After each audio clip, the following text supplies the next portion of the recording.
Sorry to keep you waiting. Good afternoon. The Russian military has begun a brutal assault on the people of Ukraine. Without provocation, without justification, without necessity, this is a premeditated attack. Vladimir Putin has been planning this for months, as we've been saying all along. He moved more than 175,000 troops, military equipment, and positions along the Ukrainian border. He moved blood supplies into position and built a field hospital, which tells you all you need to know about his intentions all along.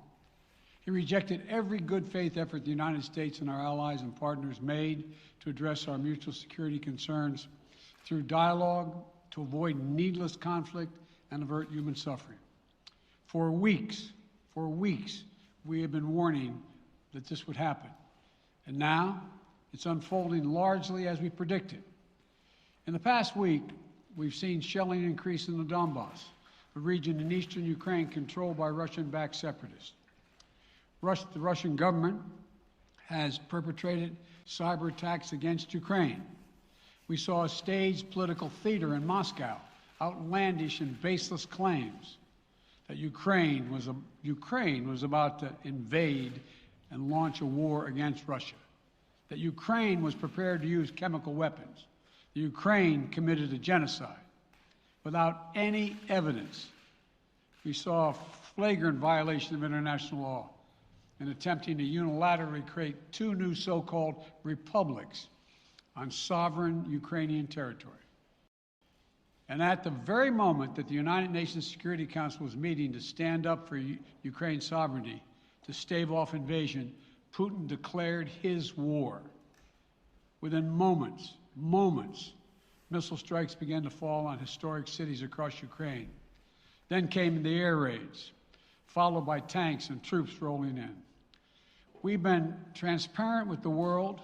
We've shared declassified evidence about Russia's plans and cyber attacks and false pretexts so that there could be no confusion or cover-up about what Putin was doing. Putin is the aggressor. Putin chose this war, and now he and his country will bear the consequences. Today, I'm authorizing additional strong sanctions and new limitations on what can be exported to Russia. This is going to impose severe cost on the Russian economy, both immediately and over time. We have purposely designed these sanctions to maximize the long-term impact on Russia and to minimize the impact on the United States and our allies. I want to be clear, the United States is not doing this alone. For months, we've been building a coalition of partners representing well more than half the global economy. 27 members of the European Union, including France, Germany, Italy, as well as the United Kingdom, Canada, Japan, Australia, New Zealand, and many others, to amplify the joint impact of our response. I just spoke with the G7 leaders this morning, and we're in full and total agreement. We will limit Russia's ability to do business in dollars, euros, pounds, and yen to be part of the global economy. We'll limit their ability to do that. We're going to stunt the ability to finance and grow the Russian military. We're going to impose and we're going to impair their ability to compete in high-tech 21st century economy. We've already seen the impact of our actions on Russia's currency and the ruble, which early today hit its weakest level ever in history. The Russian stock market plunged today. The Russian government borrowing rate spiked by over 15%. In today's actions, we've now sanctioned Russian banks that together hold around $1 trillion in assets. We've cut off Russia's largest bank, a bank that holds more than 1/3 of Russia's banking assets by itself, cut it off from the U.S. financial system. And today, we're also blocking 4 more major banks. That means every asset they have in America will be frozen. This includes VTB, the second largest bank in Russia, which has $250 billion in assets.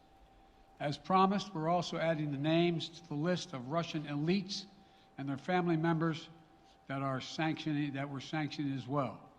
As I said on Tuesday, These are people who personally gain from the Kremlin's policies, and they should share in the pain. We will keep up this drumbeat of those designations against corrupt billionaires in the days ahead. On Tuesday, we stopped the Russian government from raising money from U.S. or European investors.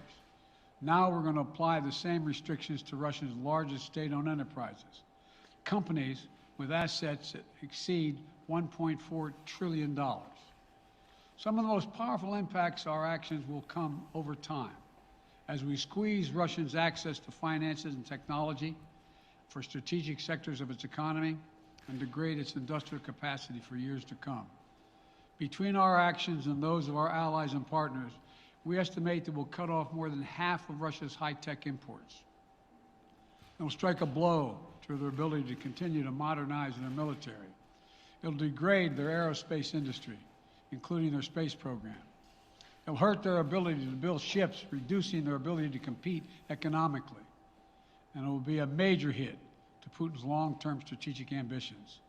And we're preparing to do more. In addition to the economic penalties we're imposing, we're also taking steps to defend our NATO allies, particularly in the East. Tomorrow, NATO will convene a summit. We'll be there to bring together the leaders of 30 allied nations and close partners to affirm our solidarity and to map out the next steps we will take to further strengthen all aspects of our NATO alliance.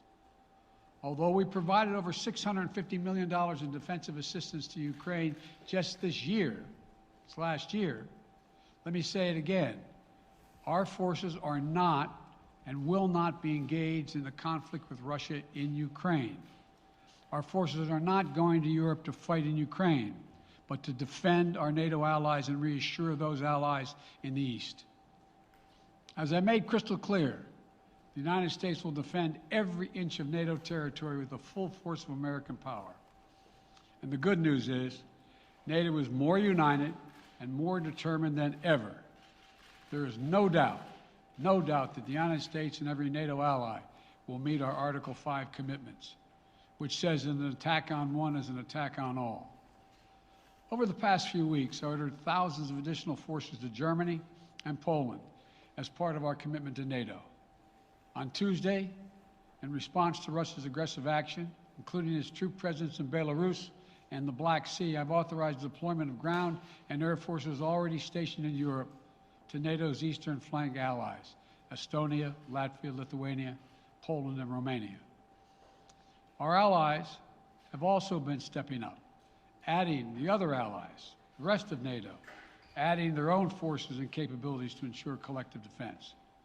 And today, within hours of Russia's unleashing its assault, NATO came together and authorized and activated an activation of response plans. This will enable NATO's high readiness forces to deploy and when and where they are needed to protect our NATO allies on the eastern boundaries of Europe. And now I'm authorizing additional U.S. force capabilities to deploy to Germany as part of NATO's response, including some of the U.S.-based forces that the Department of Defense placed on standby weeks ago. I've also spoken with Defense Secretary Austin and Chairman of the Joint Chiefs, General Milley, about preparations for additional moves should they become necessary to protect our NATO allies and support the greatest military alliance in the history of the world, NATO.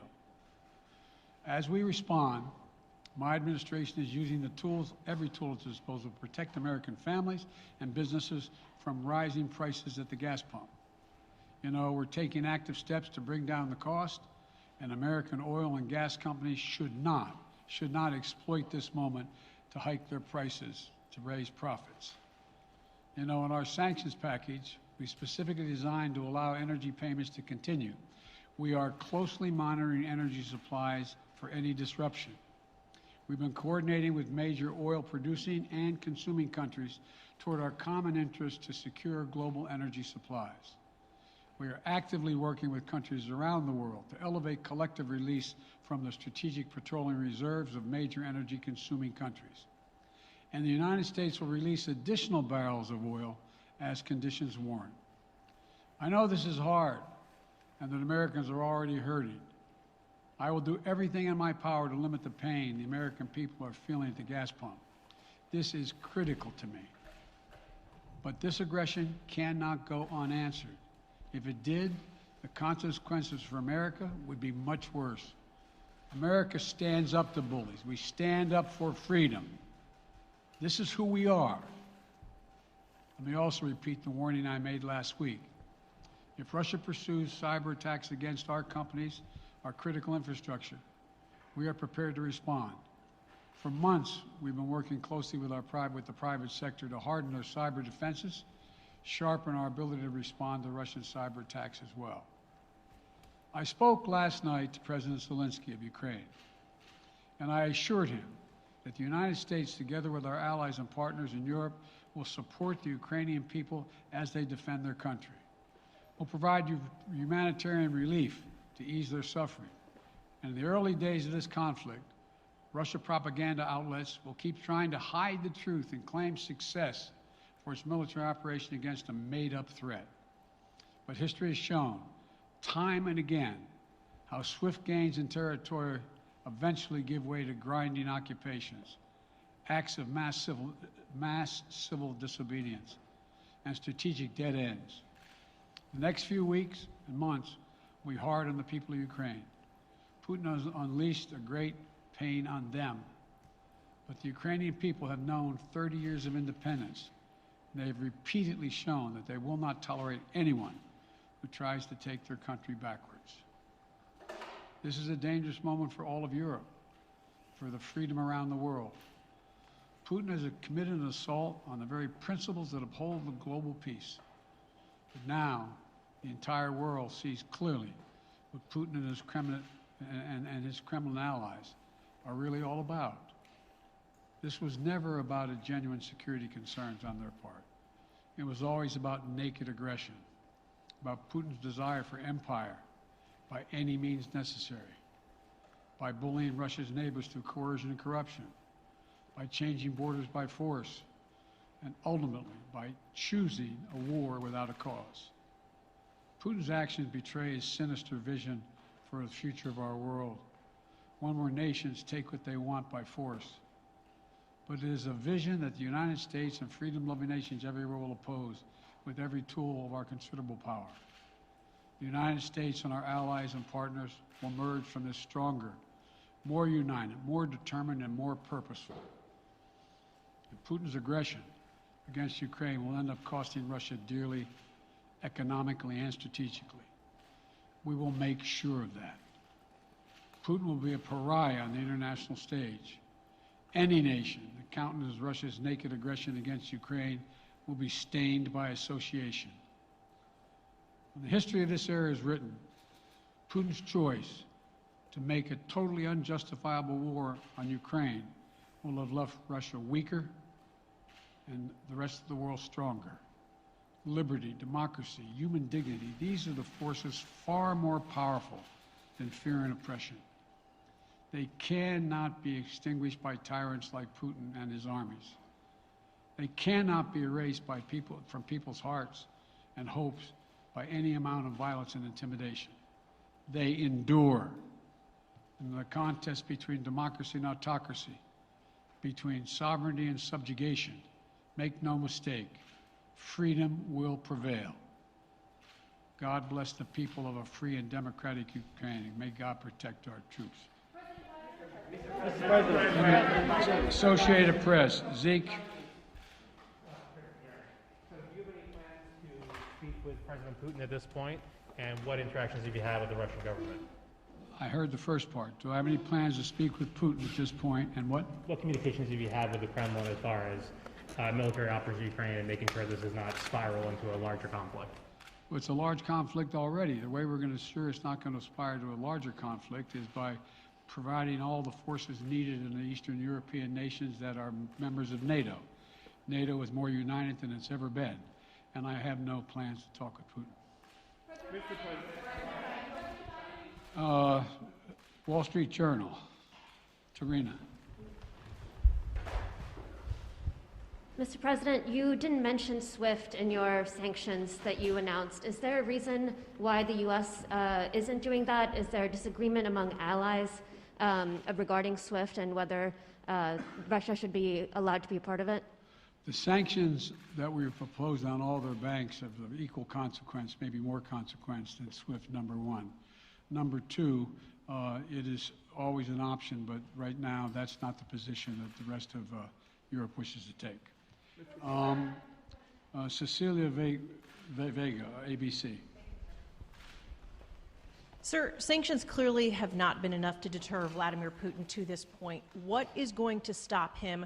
How and when does this end? And do you see him trying to go beyond Ukraine?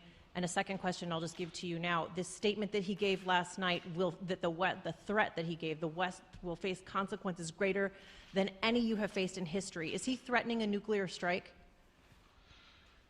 I have no idea what he's threatening. I know what he has done, number one.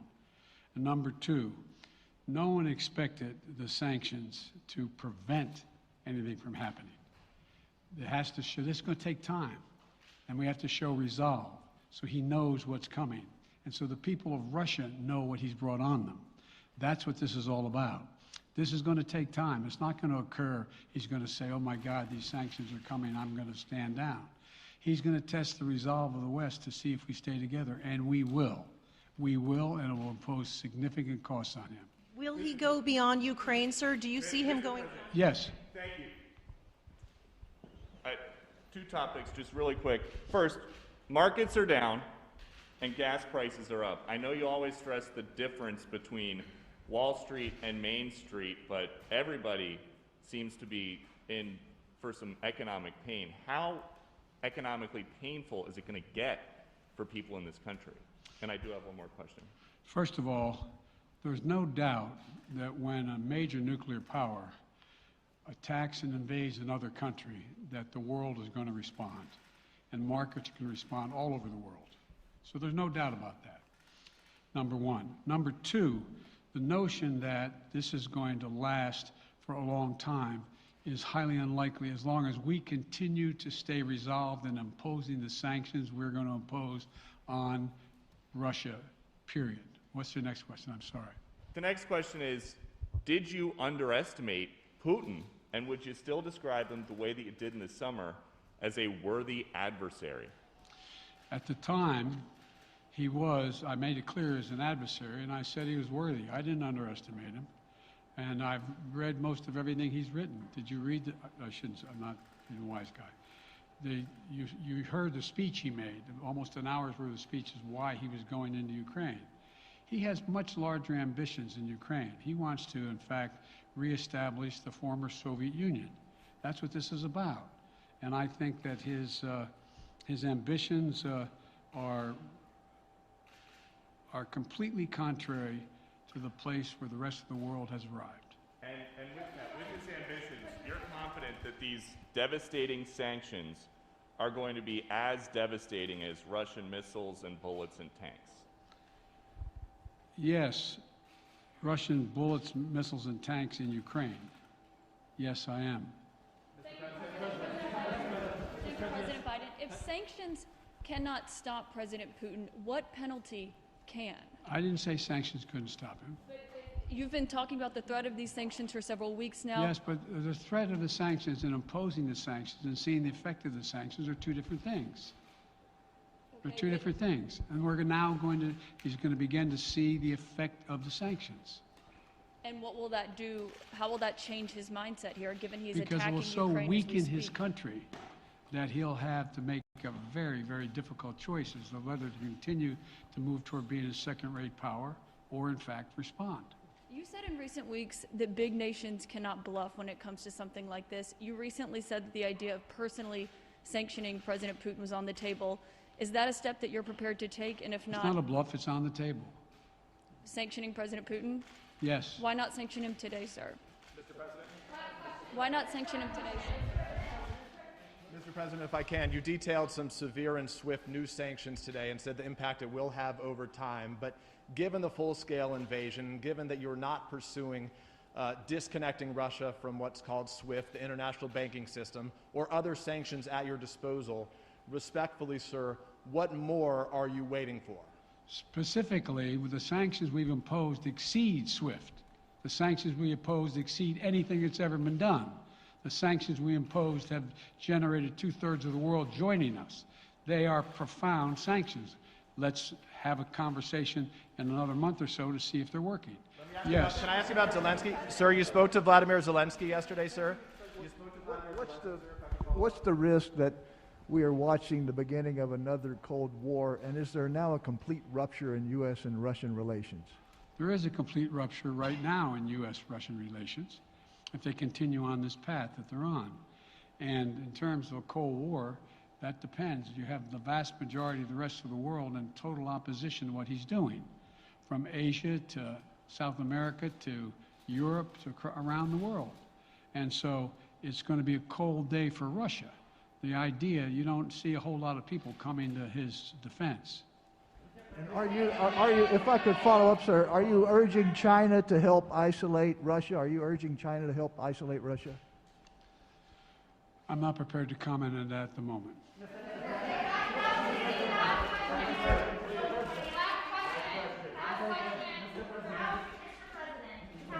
No. Yeah. No. He's had his hand up a long time. Thank you, Mr. President. How concerned are you that Putin wants to go beyond Ukraine into other countries, and the U.S. will have to get involved if he moves into NATO countries? Well, if he did move into NATO countries, he will be involved. We will be involved. The only thing that I'm convinced of is if we don't stop now, he'll be emboldened. If we don't move against him now with these significant sanctions, he will be emboldened. And look, you know, well, anyway. Can you talk anything more about your conversation? Mr. President.